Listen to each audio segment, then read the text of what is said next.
दोस्तों, एक महिला डीएसपी साहब के पास रिपोर्ट लिखवाने के लिए जाती है और तभी डीएसपी साहब उस महिला को देखकर कहते हैं, क्या तुम मुझसे शादी करोगी? वह महिला इस बात को सुनती है तो वह हैरान रह जाती है और उसके बाद जो हुआ उसे सुनकर आप भी हैरान रह जाओगी। दोस्तों, एक महिला अपनी किसी शिकायत को लेकर डीएसपी ऑफिस के बाहर बैठकर इंतजार कर रही थी अपनी बारी आने का, और उसे डीएसपी साहब से मिलकर यह शिकायत बतानी थी। थोड़ी देर तक वहां पर इंतजार करती है और उसके बाद उसका नंबर आ जाता है और उसे अंदर जाने के लिए बोल दिया जाता है। महिला खड़ी होती है, उसके हाथ में वह फाइल है जिस फाइल के अंदर उसने अपनी शिकायत लिख रखी है, और उसके बाद डीएसपी साहब का दरवाजा खोलती है। लेकिन जैसे ही उसने डीएसपी साहब का दरवाजा खोला और अंदर बैठे हुए डीएसपी साहब को देखा तो उसे देखते ही एकदम से उसके चलते हुए कदम अचानक से रुक जाते हैं और वह डीएसपी साहब की तरफ देखते ही रह जाती है। इधर डीएसपी साहब होते हैं, वह भी उस महिला को देखने के बाद वह भी इसी तरह से खड़े हुए रह जाते हैं और कुछ नहीं बोल पाते। आखिर महिला कौन थी, डीएसपी साहब किस वजह से दोनों एक दूसरे को देखकर आश्चर्यचकित हो गए थे? पूरी सच्चाई के बारे में जानने के लिए वीडियो को अंत तक जरूर देखें। वीडियो में आगे बढ़ने से पहले आपसे निवेदन है कि अभी तक वीडियो को लाइक और चैनल को सब्सक्राइब नहीं किया है तो जरूर कर लें। आपका एक लाइक हमें मोटिवेशन देता है। दोस्तों, अब बिना देर किए कहानी को शुरू करते हैं। दोस्तों, बिहार के एक छोटे से गांव में एक लड़का रहा करता था जिसका नाम था मोहन। मोहन के पिता के पास पुश्तैनी किराने की दुकान है और वहां से ठीक ठाक कमाई हो जाती है। उसी से उसके परिवार का गुजर बसर हुआ करता है। अब जो मोहन होता है वह अपना ग्रेजुएशन को पूरा कर लेता है, लेकिन मोहन का सपना होता है कि वह एक बड़ा अधिकारी बने और इसी वजह से वह आगे की पढ़ाई बड़ा अधिकारी बनने के लिए आईपीएस की तैयारी करने लगता है। पर जो उसके माता पिता होते हैं जब देखते हैं कि बेटा बड़ा हो गया है तो उसके बाद उसकी शादी की चिंता करते हैं, क्योंकि अब माता पिता बुजुर्ग हो चले थे और वह चाहते थे कि बच्चे उनके सामने ही शादी हो जाए। यही सोचकर वह अपने बेटे से शादी की बात करते हैं तो बेटा पहले तो साफ साफ मना कर देता है। कहता है कि माँ, बस मैं एक बड़ा अधिकारी बन जाए उसके बाद ही शादी के बारे में सोचूंगा। लेकिन माता पिता उसे कहते हैं कि बेटा, हमारी हालत काफी ज्यादा खराब है और हम बूढ़े भी हो चले हैं, हमारे पैर आधे कब्र में लटके हैं, न जाने कब ऊपर वाले के यहाँ से बुलावा आ जाए, उसके बाद तू ऐसे ही रह जाएगा। कम से कम अपने हाथों से हम तेरी शादी तो कर दे। यह बात सुनकर मोहन थोड़ा इमोशनल हो जाता है, क्योंकि वह अपने माता पिता से बहुत ज्यादा प्यार किया करता था और एकदम से उन्हें गले से लगा लेता है और कहता है कि ठीक है माँ जी, आप जैसी इच्छा हो वैसा कर सकते हैं। अब जो मोहन के माता पिता होते हैं उसके लिए लड़की ढूंढने लगते हैं और ढूंढते ढूंढते उन्हें एक लड़की मिल भी जाती है। लड़की का नाम होता है राधा। राधा जो अच्छी खासी पढ़ी लिखी है और उसका एक बड़ा भाई है जिसकी शादी हो चुकी है, और राधा एक बहुत ही स्वाभिमानी लड़की है। वह अपने स्वाभिमान के साथ जीना पसंद करती है, लेकिन वह किसी भी गलत बात को बर्दाश्त नहीं किया करती है। अब चूंकि दोनों एक दूसरे को देखते हुए काफी समय हो चुका था, इसके बाद जो राधा होती है वो मोहन से कहने लगती है कि मेरा रिपोर्ट लिखने के लिए आपका बहुत बहुत धन्यवाद। मैं समझ रही थी कि पुरानी बातों को सोचकर आप कहीं इस पर कार्रवाई ना करें। अच्छा हुआ जो आपने इस पर कार्रवाई कर दी, मैं इससे काफी ज्यादा परेशान थी। ऐसा कर कर राधा वहां से निकल जाती है और मोहन का फोन नंबर ले आती है। अगली सुबह मोहन फोन करता है तो राधा को फोन काटना ही चाहती है, लेकिन वह सोचकर वह फोन नहीं काट पाती। इधर जो मोहन होता है वह भी राधा से कुछ कहना चाहता है, वह कैसे भी करके नहीं पता। थोड़ी देर तक दोनों एक दूसरे के फोन को काटने का इंतजार करते रहते हैं, लेकिन जब कोई भी फोन नहीं काटता तो उसके बाद राधा अचानक से फोन काट देती है।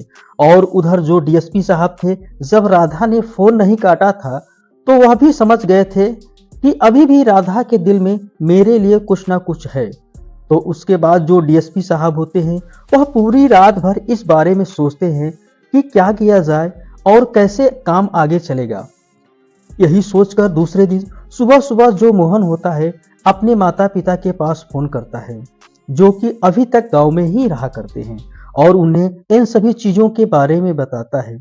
जब माता पिता को यह बात पता चलती है कि जहां पर बेटे की पोस्टिंग है वहीं पर राधा रहा करती है, उसका खुद का मकान है और इसी तरह से उसके बेटे की मुलाकात हो गई, तो उसके बाद माता पिता अपने बेटे से कहते हैं कि बेटा, जो गलतियां तूने की है उनको सुधारने का वक्त आ गया है।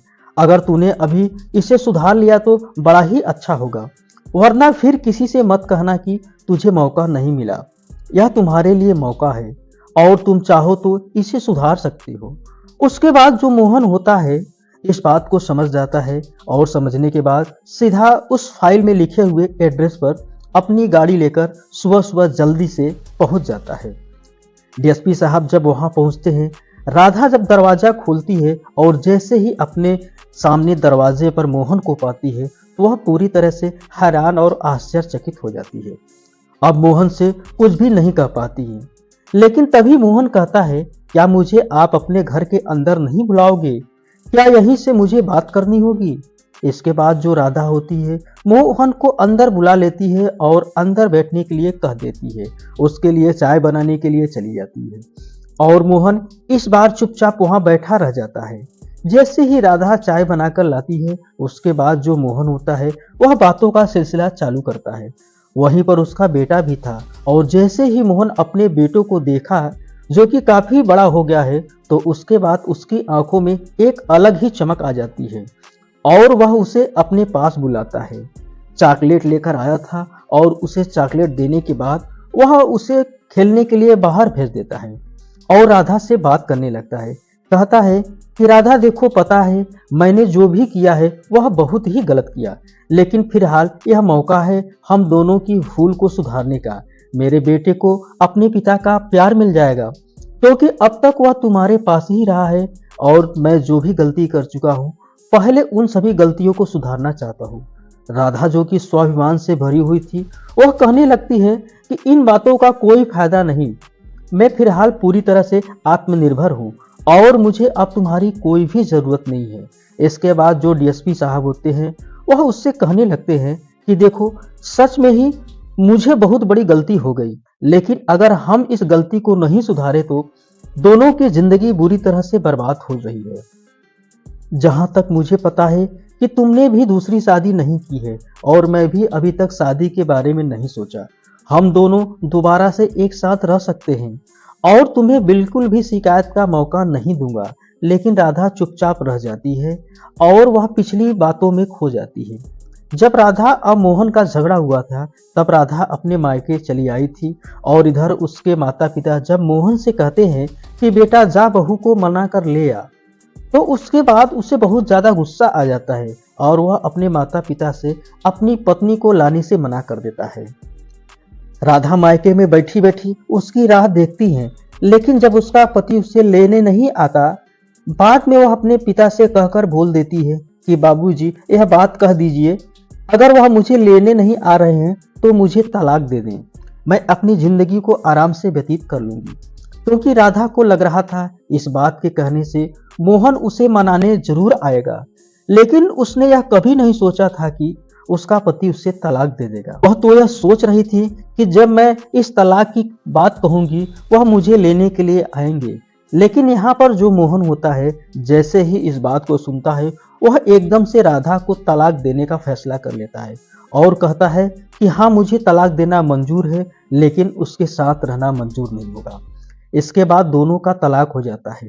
तलाक होने के बाद जो राधा है वह अपने घर में रह जाती है, इधर जो मोहन है वह अपने घर में रह जाता है।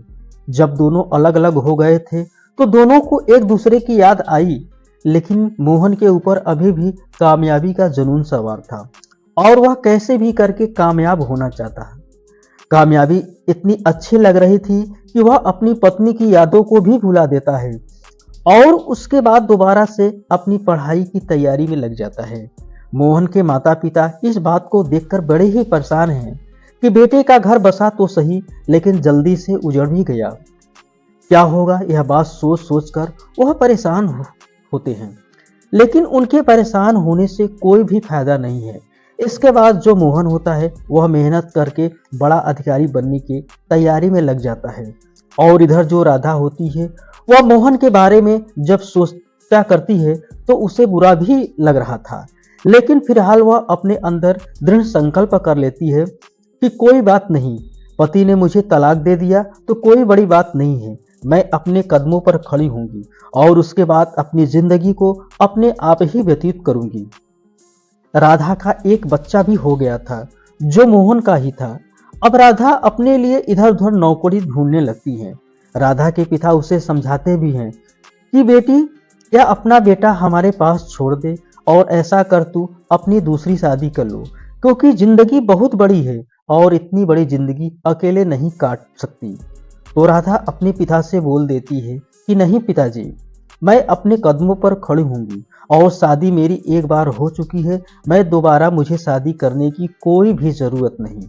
ऐसा कहकर उसने पिता से मना कर दिया था और राधा अपने लिए नौकरी ढूंढने लगती है। धीरे धीरे काफी प्रयासों के बाद उसे नौकरी मिल भी जाती है, लेकिन कई नौकरियां उसको बदलनी पड़ती हैं, क्योंकि कहीं न कहीं उसे कोई न कोई ऐसा परेशान किया करता, क्योंकि तलाकशुदा महिला का जीवन बड़ा कठिन होता है, जो राधा को समझ आने लगी थी, जिसकी वजह से वह उस नौकरी को नहीं कर पाती है। स्वाभिमान उसे सबसे ज्यादा प्यार था, तो इसी वजह से कई नौकरियों में तो चापलूसी की वजह से उसकी नौकरी छूट जाती है। लेकिन जैसे तैसे करके उसके तलाक को 6 महीने बीते थे और 6 महीने के अंदर उसने एक प्राइवेट नौकरी पकड़ ली थी, जिसमें उसका स्वाभिमान भी बरकरार रहता और कोई भी उसे ऐसी वैसी हरकत नहीं किया करता था। वह नौकरी करने लगती है और नौकरी करके जो पैसे होते हैं उन्हें अपने पिता को लाकर दिया करती है। धीरे धीरे 6 महीने और बीतते हैं, लेकिन तभी राधा के पिता होते हैं उनकी मौत हो जाती है। पिता की मौत के बाद अब राधा का घर भैया भाभी का हो गया था। जैसे ही घर भैया भाभी का होता है तो उसके बाद जो उसकी भाभी होती है उसे ताना मारने लगती है और कहती है कि तू यहाँ पर कब तक पड़ी रहेगी, किसी न किसी से शादी कर ले और तेरे भैया लिए रिश्ता ढूंढ लेंगे। अब राधा उसे मना तो करती है, लेकिन भाभी अब उसके पीछे से कुछ ऐसी बातें कहने लगी जिन्हें सुनकर राधा को बहुत बुरा लगता है और अब इनसे अलग रखने का फैसला कर लेती है। उसके बाद जो राधा होती है वह अपने लिए किराए का घर ढूंढ लेती है, क्योंकि नौकरी भी उसके पास है और उनसे अपने बच्चों के साथ नए घर में रहने लगती है। जब वह नौकरी करने के लिए जाया करती, उसके बच्चे की देखभाल के लिए नौकरानी रख ली, जो कि उसके बच्चे की देखभाल किया करती, और जब वह नौकरी से आ जाया करती तो खुद अपने बच्चों की देखभाल किया करती। अब वह पूरी तरह से आत्मनिर्भर हो गई थी, कमाया करती और खुद के घर में रहा करती। लेकिन जैसे ही वहां पर रहते हुए 7 महीने बीतते हैं, 7 महीने बाद जो मकान मालिक होता है वह किराया बढ़ाने के लिए मकान को खाली करने के लिए बोलने लगता है। कहता है कि मुझे कोई और किराएदार मिल रहा है और वह ज्यादा पैसे दे रहा है, तो इसी वजह से तुम्हें यह मकान खाली करना पड़ेगा। राधा उसकी बातों को समझ गई थी कि अगर मैं किराया बढ़ाऊंगी तो यह मुझे यहीं पर रहने देगा, तो इसी वजह से राधा ने 200 रुपये किराया बढ़ा कर देने लगती है और उसके बाद जो मकान मालिक होता है उसे वहीं पर रहने देता है। अब राधा को इस बात के लिए सोचने पर मजबूर कर रही थी कि अगर अपना घर होता तो मुझे कोई भी यहाँ से निकालने वाला नहीं था। यही सोचकर राधा अब अपना घर लेना चाहती है। वह सोचती है कि नौकरी से उसके पैसे चुका देगी, लेकिन उसे कैसे भी करके छोटा हो या बड़ा अपना मकान ही चाहिए। ऐसा देख उसने एक मकान भी मिल जाता है जो कि किस्तों पर ली थी। उसकी किस्तों भरने लगती है। राधा उस मकान के अंदर रहा करती है। यहाँ पर रहने के बाद उसे बड़ा ही सुकून मिला करता है। उन दोनों के तलाक के लगभग 5 साल बीत गए थे। 5 साल तक राधा पूरी तरह से आत्मनिर्भर हो गई थी। उसके पास अपना घर था, उसका बच्चा भी काफी बड़ा हो गया था, स्कूल जाने लगा था। अब उसे आय की जरूरत भी नहीं पड़ती थी और जो भी पैसे वह किराए के लिए दिया करती थी उन पैसों से उस मकान की किस्त भर दिया करती है और अच्छी तरह से उसका समय बीत रहा था। लेकिन तभी अचानक से राधा के पड़ोस में जो घर होता है, उस घर का जो मालिक होता है वह वहां पर कुछ लड़कों को किराए पर रख लेता है। वह लड़के जैसे ही वहां पर आते हैं तो वहाँ पर बहुत ज़्यादा शोर शराबा करने लगते हैं और रात के समय तो ज़्यादा शोर शराबा ही मचा दिया करते हैं। अक्सर उसके मिलने वाले लोग वहाँ देर रात तक आया करते हैं। वह लोग गली में खड़े होकर एक दूसरे से जोर जोर बातें किया करते हैं और साथ ही में उसकी दूसरी तरफ में एक खाली जगह था जिस पर सभी लोग आकर नशा वगैरह किया करते हैं। इन सभी बातों से जो राधा है वह पूरी तरह से परेशान हो जाती है और राधा के साथ में पूरी कॉलोनी के अंदर यह सब हो रहा था, वह लोग भी परेशान हो जाते हैं। इसके बाद वह कॉलोनी वालों से मिलकर इस बात की शिकायत पुलिस में करने के लिए कहती है, लेकिन कोई भी इस बात के लिए राजी नहीं होता। सोचने लगते हैं कि हम लोग शिकायत करेंगे तो यह कल को हमें ही परेशान करेंगे। ये सब लोग गुंडे मवाली हैं और हमारे लिए यह बिल्कुल भी अच्छा नहीं होगा। ऐसा सोचकर कॉलोनी के सभी लोग पीछे हट जाते हैं। लेकिन राधा जो पूरी तरह से स्वाभिमानी थी और अपने हक के लिए लड़ना जानती थी, वह इस बात को सहन नहीं कर पाती है, क्योंकि अक्सर रात के 1-2 बजे वह लोग वहां पर खड़े रहा करते हैं और अगर आपस में उस लोगों में लड़ाई हो जाया करती है तो उससे बहुत ज़्यादा परेशानी होती, क्योंकि वह जोर जोर से गाली गलौज किया करते थे। राधा वहां से सीधा थाने जाती है और थाने में जाकर उन लड़कों के खिलाफ कंप्लेन देती है। राधा जब कंप्लेन दी थी तो कंप्लेन देने के बाद एक बार पुलिस आती है, लेकिन उस टाइम पर जो राधा के पड़ोसी होते हैं वह उन्हें साफ साफ ना कर देते हैं। कहते हैं कि नहीं साहब, हम तो ऐसा नहीं देखा, यहाँ एक थोड़ी दूर पर हमारे पड़ोस में दूसरा भी घर है, आप उनसे जाकर पूछ लीजिए। और जैसे ही पुलिस वाले दूसरे घर से जाकर पूछते हैं तो वह लोग भी साफ साफ मना करते हैं और सोचने लगते हैं कि हम बेवजह इस चक्कर में क्यों पड़े।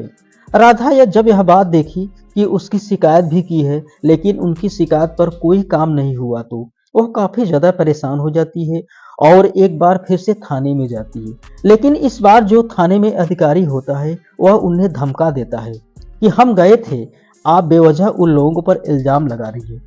वह तो बड़े ही सीधे साधे लड़के हैं। इनके बाद राधा पूरी तरह से मायूस होकर थाने से बाहर निकल जाती है। लेकिन तभी उसने एक कड़ा फैसला लिया। वह अपनी शिकायत लेकर ऊपर के अधिकारी के पास जाने का फैसला किया और एक दिन राधा अपनी रिपोर्ट की फाइल लेती है और वहां से सीधा डीएसपी साहब के ऑफिस पर पहुंच जाती है। वहां जाकर उनसे मिलने के लिए कहती है और काफी देर तक उसे इंतजार करना पड़ता है। लेकिन जैसे ही उसका नंबर आता है वह डीएसपी साहब के कमरे में जाती है तो एकदम से डीएसपी साहब की शक्ल को देखते ही पूरी तरह से हैरान और भौचक्का रह जाती है। डीएसपी साहब की तरफ बढ़ते हुए उसके कदम एकदम से रुक गए थे और जब डीएसपी साहब ने राधा को देखा तो वह पूरी तरह से हैरान और भौचक्के हो गए। दरअसल सामने जो डीएसपी साहब थे वह कोई और नहीं बल्कि उनका तलाकशुदा पति मोहन था, जिसने अपनी कामयाबी के लिए अपनी पत्नी को तलाक दे दिया था। और जैसे ही मोहन राधा को देखा तो उसके सामने वही पुरानी बातें घूमने लगती थी। इधर जो वह लड़की होती है राधा, उसकी भी वही हालत होती है। जब वह मोहन के साथ रहा करती थी और उसके माता पिता की अच्छे से सेवा किया करती थी, वह वहीं रुक गई। लेकिन तभी जो मोहन होता है वह अपने ओहदे का पालन करने के लिए राधा से पूछ लेता है कि हाँ जी, कहिए क्या समस्या है। राधा शक पकाते हुए देखती है कि वह समस्या के बारे में पूछ रहा है, तो उसके बाद वह भी अंदर चली जाती है और अंदर जाने के बाद उसे अपनी सारी समस्याएं बताती है।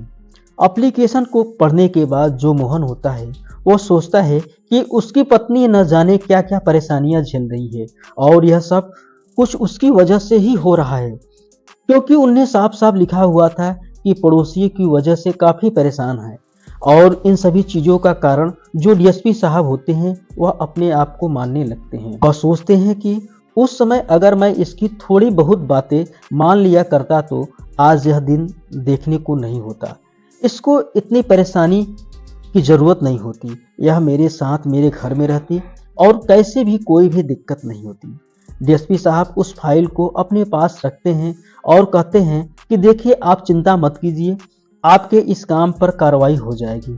लेकिन तभी जो राधा होती है वह कहने लगती है कि अगर कार्रवाई हो जाए तो अच्छा है, वरना मुझे और भी आगे जाना पड़ सकता है, क्योंकि अगर आपने यह कार्रवाई नहीं की तो मैं ऊपर से भी ऊपर अधिकारी का दरवाज़ा खटखटाएंगे। कहीं आप हमारी किसी पुरानी बात को लेकर इस पर कार्रवाई करना ही न भूल जाए। इस बात को सुनकर मोहन समझ गया, यह आज भी हमसे नाराज है, इसी वजह से ऐसा ताना मार रही है। इसके बाद मोहन उसे कहता है कि आप चिंता मत कीजिए, आपका काम जरूर हो जाएगा और मैं खुद जाकर इसकी जांच करूंगा। इसके बाद जो राधा होती है उसे धन्यवाद बोलकर वहां से वापस आ जाती है। लेकिन आते वक्त उसके दिमाग में ढेर सारे सवाल चल रहे थे।